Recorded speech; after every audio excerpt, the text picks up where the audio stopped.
اس کے علاوہ ایک خاندان جو ہے مذہبی اور معاشی اقدار کی تربیت بھی کرتا ہے، اچھی اچھی باتیں بتائی جاتی ہیں، سچ بولنا، پورا تولنا، امانت میں خیانت نہ کرنا، اس طرح کے معمولات ہیں جو گھروں میں بچوں کو سکھائے جاتے ہیں۔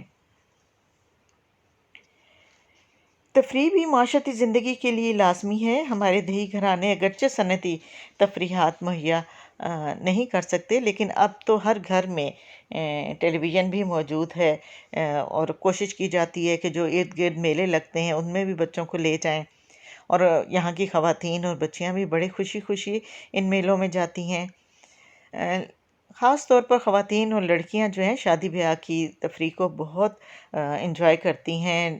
ڈھول ڈھول بجایا جاتا ہے، اس کے علاوہ یہاں کا روایتی رقص کیا جاتا ہے، عورتیں گیت گاتی ہیں، اور لڑکیاں آپس میں کھیل و تفریح کے لیے بھی ٹائم نکال لیتی ہیں۔ بچے بھی اس میں دوڑنا، چھلانگ لگانا، اور لڑکے کشتی، کبڈی وغیرہ جو ہے اس طرح کے کھیل کھیلتے ہیں۔ جب میلے لگتے ہیں تو اس میں اونٹ، گھوڑے اور بیل کی دوڑ کے مقابلے شامل ہوتے ہیں، اور رات کے وقت جو عورتیں ہیں بچوں کو جنوں اور بھوتوں اور اس طرح کے قصے سناتی ہیں، دیہات کی جو کہانیاں ہوتی ہیں، پہیلیاں کہیں جاتی ہیں، اور بچوں سے ان کا جواب لیا جاتا ہے۔ گاؤں کے لوگ میلوں کا بہت زیادہ انتظار کرتے ہیں، اور جب بھی میلے کا ٹائم آتا ہے اس کی خوب تیاری کی جاتی ہے، بچے بڑے اور سب گھر والے اس میں شریک ہوتے ہیں، تو یہ تفریح جو ہے بہت اس سے انجوائے کرتے ہیں۔ بچوں کی تربیت کے لیے جو سب سے اہم ادارہ ہے وہ ان کا گھر ہوتا ہے، لیکن ہمارے ہاں تربیت کے جو مراحل ہیں یہ متعین نہیں ہیں، کیونکہ سارا نظام ہی غیر رسمی چل رہا ہے۔ اکثر غریب والدین ہیں اور ان کا معیار زندگی پست ہے، لہٰذا وہ کہتے ہیں یہ تو ایک فطری عمل ہے، ان کی بچوں کا پیدا ہونا اور ان کی پرورش و افزائش بھی فطری انداز پر ہوتی رہتی ہے، تو اس عمل میں کوئی تو بہت آگے نکل جاتا ہے، کچھ اسی ماحول کے ہو کے رہ جاتے ہیں، اور کچھ بالکل کچھ نہیں سیکھتے۔ والدین سمجھتے ہیں کہ بچوں سے زیادہ وہ اپنے معاش پر توجہ دیں، اور کیونکہ ان کی آمدنی قلیل ہوتی ہے، لہٰذا وہ بچوں کی جتنی تربیت کرنی چاہیے وہ اتنی نہیں کر سکتی۔ ماں گھریلو کام بھی کرتی ہے، شوہر کی بھی ہیلپ کرتی ہے، کھیتوں وغیرہ میں چارہ کاٹتی ہے، اس لیے جو تربیت کی ذمہ داری ہے وہ عورت پر ہی ہے۔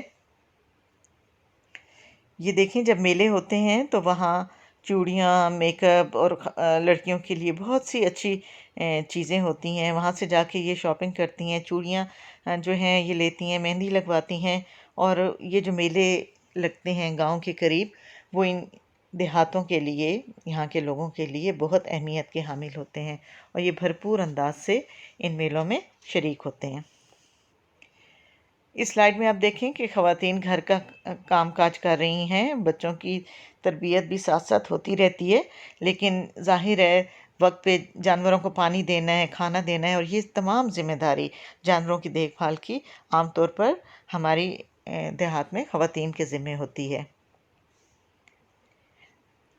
اب بات کر لیتے ہیں تعلیمی وظائف کی کہ دیہات میں کیا تعلیمی وظائف ہوتے ہیں۔ خاندان تعلیمی ضروریات کے لحاظ سے ایک تعلیمی ادارہ ہے۔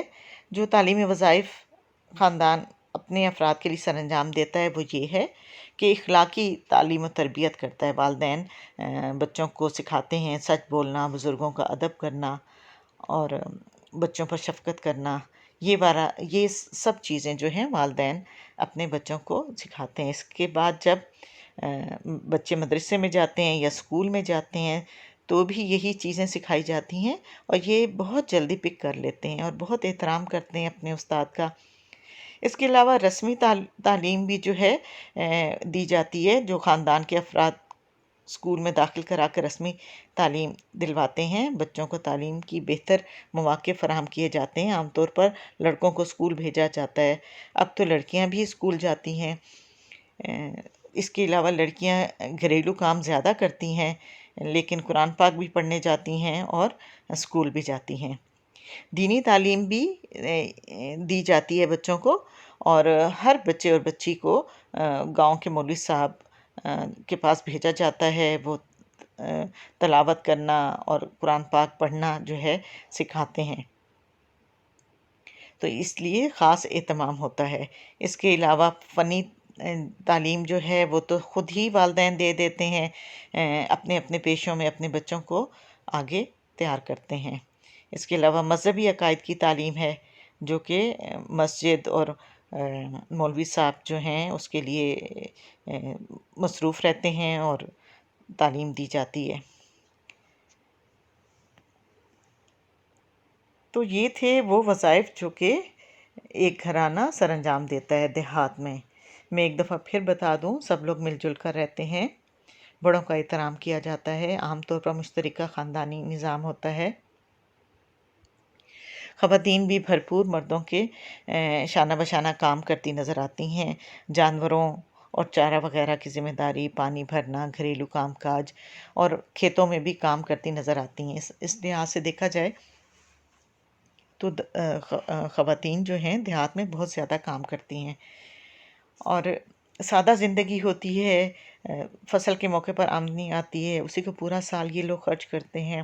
مختلف مواقع پہ جو ہے یہ میل وغیرہ میں بھی جاتے ہیں، شادی بیاہ کی رسومات میں بھی دل کھول کر خرچ کرتے ہیں۔ یہ تھے جی آج کے وظائف جو کہ ایک دیہی گھرانہ سر انجام دیتا ہے۔ امید ہے آج کی ویڈیو آپ کو پسند آئے گی۔ انشاءاللہ اگلی ویڈیو کے ساتھ دوبارہ سے آپ کو پنجاب کے دیہات کے بارے میں بتاؤں گی کہ وہاں کا طرز زندگی کیسا ہے۔ امید ہے آپ نے پنجاب کے دیہات کے بارے میں یہ 4-5 ویڈیو ہو چکی ہیں، آپ ان سب کو دیکھیں، آپ کو زیادہ اچھے طریقے سے سمجھ آئے گا، اور کتاب میں بھی نوٹس دیے گئے ہیں، ان سے بھی آپ ہیلپ لے سکتے ہیں۔ انشاءاللہ اگلی ویڈیو کے ساتھ پھر حاضر ہوں گی۔ اجازت دیجیے، اللہ حافظ۔